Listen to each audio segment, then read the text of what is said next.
Okay, we're recording again. So, hello and welcome to a Jampro Antennas and AlanDick Broadcast presentation. My name is Ben Crease. And this is Damon Hall. Today we're going to be looking at an RF systems basics, looking at filters and combiners. I'd be interested in finding out more about filters and filter types and how they're utilized. Okay, so there's different types of filters that we use in broadcasting. Here's a range of plots. These plots show a frequency span, and then they show the response, which in this case is shown in dBs of loss. So at the top you have low loss, and at the bottom you have high loss. And filters are typically two-port devices, so they have an input and an output, and we measure what goes through the filter and comes out the other side, but we also care about what reflects off the filter, and we can use the reflection or the through response in different ways.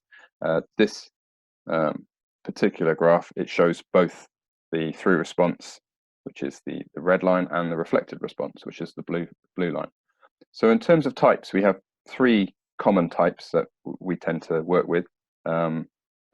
Bandpass, we also use band stop, which is really the inverse, but bandpass type, low pass, and notch filters. So bandpass is this first graph here. So the red line is what goes through the filter. So the closer to the top of the graph, the lower the loss is. So ideally we want that at 0, but you never get absolutely 0. And as you come either side, you can see that the red line goes down, which means the loss increases. So this stops the frequencies going through the filter outside of the center part. So either above or below, it stops it. So it only passes the band in the middle, hence why it's called band pass. And the blue line is the reflecting signal. So if it passes, then obviously very little reflects, but outside of where the signal has passed. So here, the reflection is almost total. So this would not go through the filter, then this would go through the filter, and this would go through the filter, hence band pass. So another type is low pass, which is sort of like half a band pass filter. So it looks quite similar, except it's cut off. So it allows all frequencies below a certain, what we call breakpoint, to be passed, and then above that breakpoint, it rejects all of those signals. And again, the red is the through response, and the blue is the reflected signal. And then the final type, which is the notch filter, which is a band stop filter, but it's normally tuned for one specific frequency. So again, here the red is the through response. So what you can see is it actually passes nearly every single frequency. It's just like a piece of rigid line, but in a very sharp notch where it rejects that signal. And each of the filter types, they have different uses. And the uses can be for intermodulation suppression, so that the signal doesn't get back into transmitting transmitters, because if that happens, the transmitter can create frequencies that are unexpected. So you only want the transmission system to stay on the same frequency. You can also use filtering to allow close spaced or co-located channels to operate. There can also be a mask requirement where you have to transmit within your given band, and you don't want to transmit outside of that band. So the mask is kind of give you a specification of how the signal should work. And filters are also used in combiner systems, which we'll talk about a little bit later. So I'd be also interested in, the specifications of these and what I should be looking for. So there's different ways to implement filters, and you can see here this shows three common ways and main ways that we would implement a filter. So we have the two images on the right are waveguide devices, and then the other device in the middle is a coaxial device, and then we also have what is an interdigital device, which is quite similar to the coaxial device. It's just in a different way. And all of these, they all operate like filters. They're just used according to the specifications that you're required to perform. So some of the things that are important for filter specification is the size. And just like in rigid line, if it's a small filter, it tends to have higher loss, and obviously, inversely, a big filter has lower loss. You also care about bandwidth, and if you have, this is particularly on a bandpass filter, but if you have a larger bandwidth, then you tend to have less rejection at the edge. So again, is a trade-off. Insertion loss. So again, obviously, lower insertion loss is a good thing, but it tends to mean, as we kind of said in the first point, a bigger filter. So if you have a bigger filter, it tends to take up more space, but also have a higher price. Again, more rejection, you tend to have a higher insertion loss.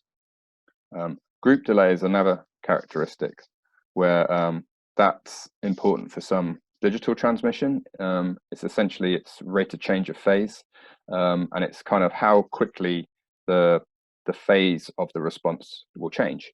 And whilst the signal can allow a certain amount of phase change across the band, you don't want it too much. And so sometimes there's group delay specs where it has to be flat or has to be, below a certain level. So if you put more filtering you tend to add to the group delay because the phase has to change more rapidly to provide the higher filtering. So sometimes you may want lower number of filter sections to keep the group delay low. There's also power rating, and again, power rating is often related to insertion loss, where size is it means that you'd have a higher power rating if it's bigger, but again, it would maybe have a higher price. Then there's the number of sections. So less sections, you reject less signal, but more sections, you reject more signal. So again, it's a trade-off. And again, price, smaller is cheaper and bigger is more expensive, as you'd expect. So to kind of give an idea of one of the most important parameters of the filter is the insertion loss, the IL, the insertion loss. So again, if you have filter size sets the insertion loss, but for a given filter size, if you increase the number of sections, the insertion loss will go up. And if you increase the rejection, the insertion line will go up. And if you increase the bandwidth, the insertion loss will go up. So you might find that if you want lots of sections and lots of rejection and lots of bandwidth, you need a bigger filter size or a different filter size to meet your specification. And just to give an example of rejections, so this graph here shows a filter tuned to, in this case, 100 megahertz. And you'd have a 2-section filter, and it has the response in the red line, and then a 3-section filter would have the response in the blue line, and a 4-section response in the green line. And what you notice as you add more and more sections, the bandwidth gets narrower, but that also means the rejection gets narrower. So it's, for example, if you cared about rejecting at 101, the rejection for the 2-section filter here is only maybe, not even 10 dB, maybe 7 dB. For the 3-section filter, it's over 20, and the 4-section it's 40 dB. So if your specification was 40 dB at this frequency, then you'd have to use a 4-section filter, but it will mean that you can also see the loss is a little bit higher as well. And again, this is essentially zooming in of the previous slide, where as you add more filter sections, the response gets narrower, but also the loss gets higher. So the loss, you can see that it comes down on the graph, which is not so desirable.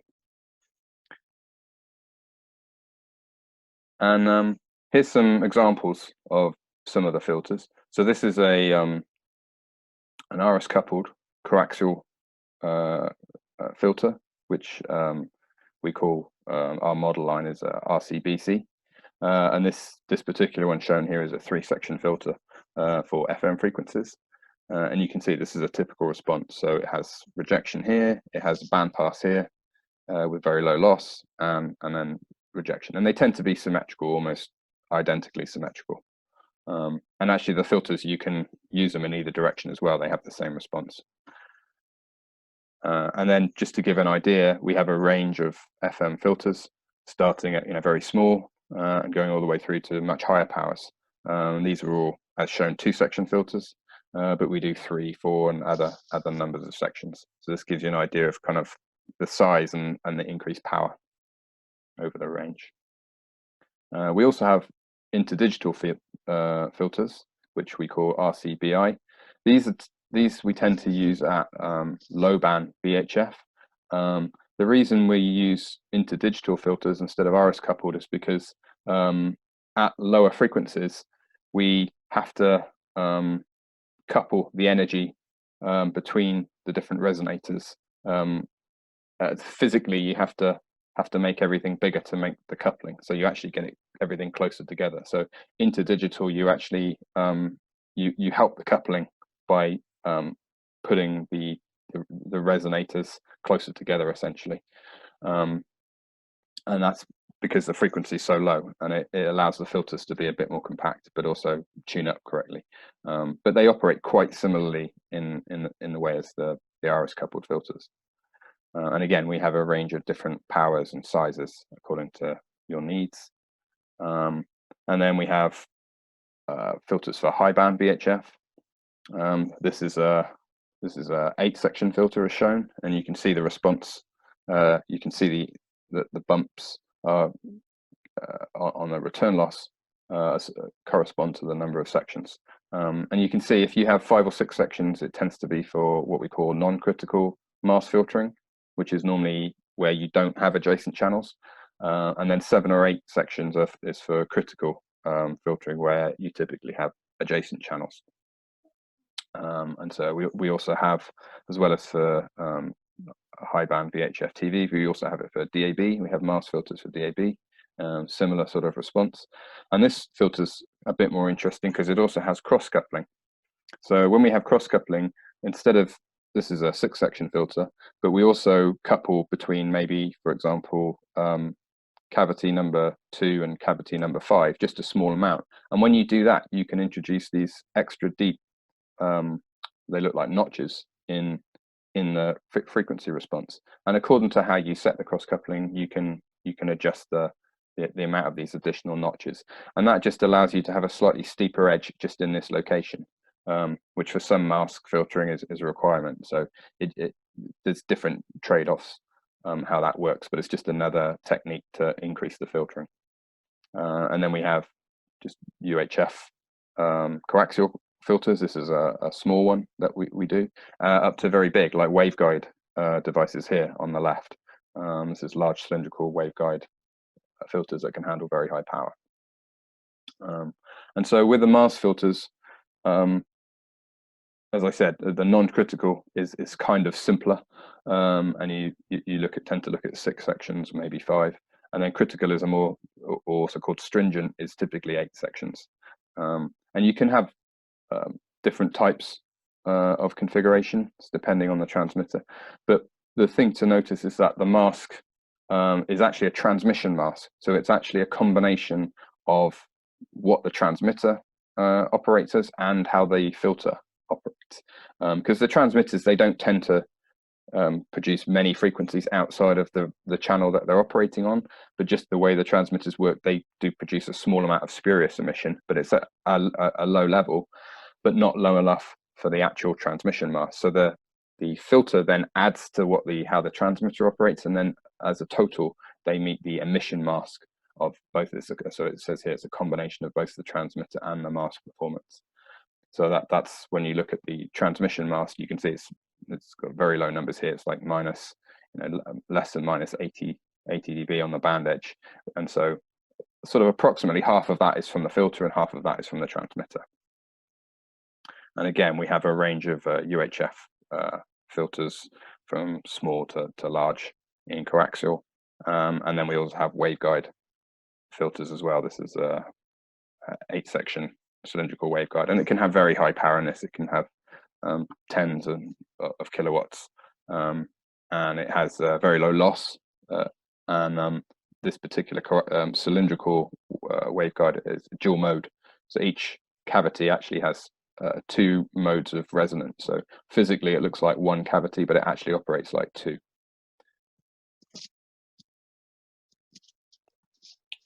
Okay, I'd like to understand a bit more about the combiners and what they actually do and how they work. Okay, so we've talked about the filters, and generally the filters are used in the combiner, so it's quite it's quite sensible to talk about combiners after the filters. So here's just some photographs of some combiners.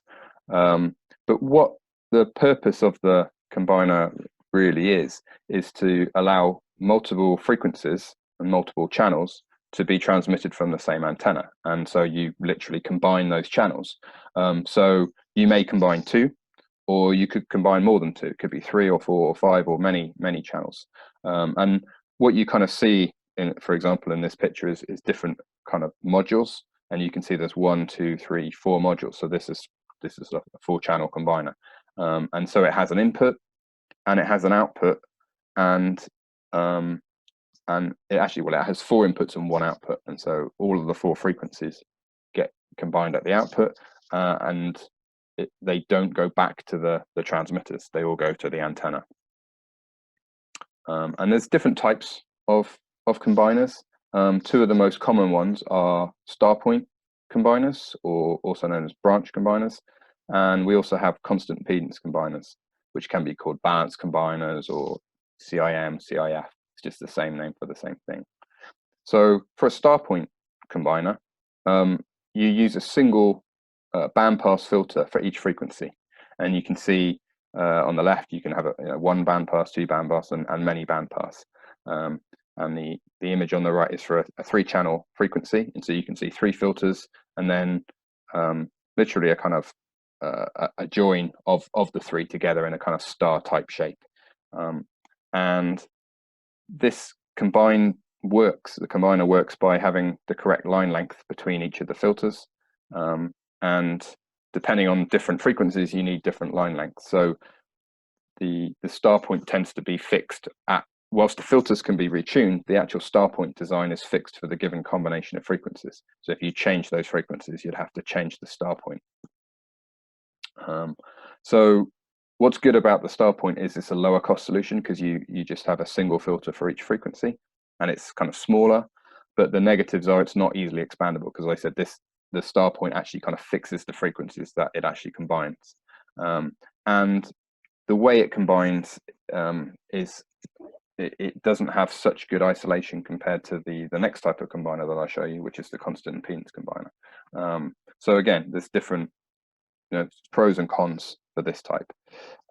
So for the second main type is the constant impedance. It requires for a module to have 2 bandpass filters and 2 3 dB hybrid couplers. So you can see the image here, the 2 filters and 2 3 dB couplers, and it goes together in a kind of package, and that each one of those is a constant impedance module. And then again, a bit like the star point, you can add them all together, but instead of all meeting at the same location, these are like a kind of n+1 module. So this module is actually the output module. So this goes to the antenna, it adds a frequency in, and any other frequency at this part, it also adds to the antenna. And as you go back, this module adds the second frequency in, and any other frequency it allows in, and so on. So you can add, each module, you add 1 more frequency at each time. And so the modules are cascaded. What's nice about this is it's easy to add frequencies in the future, because if you have a 2-channel here and you want a third, you can basically add the third one in either on the wideband side, or you can go between the antenna and the existing combiner on this side. But because each module is kind of more self-contained, it's much easier to add to the system. And the way this particular type of combiner works, it gives a better impedance or a constant 50 ohm to the transmitter. So you always get a good VSWR, and that's because of the action of the couplers and the filters. When you tune these up, you have to make sure the filters are tuned identically, and then when you put the 2 hybrids on, it means that the impedance is good to the transmitter, so you have a good VSWR, but it also means the loss is good to the antenna, it's low loss, but it also provides good isolation to the other frequencies. And you can get much better isolation when you use the 3 dB couplers. Typically, say UHF, the hybrids alone will give you 30 dB of isolation, and then you have the filters on top, whereas on the star point you don't have the hybrid, so you kind of start at 0. And then there's, just like the filters, there's important specs. So isolation is one, and the isolation is between the different inputs. it's making sure that the energy goes to the antenna and not to the other transmitter. So that's a very important one. And then you have insertion loss, just like in filters. So again, the bigger the filter used, the lower the loss.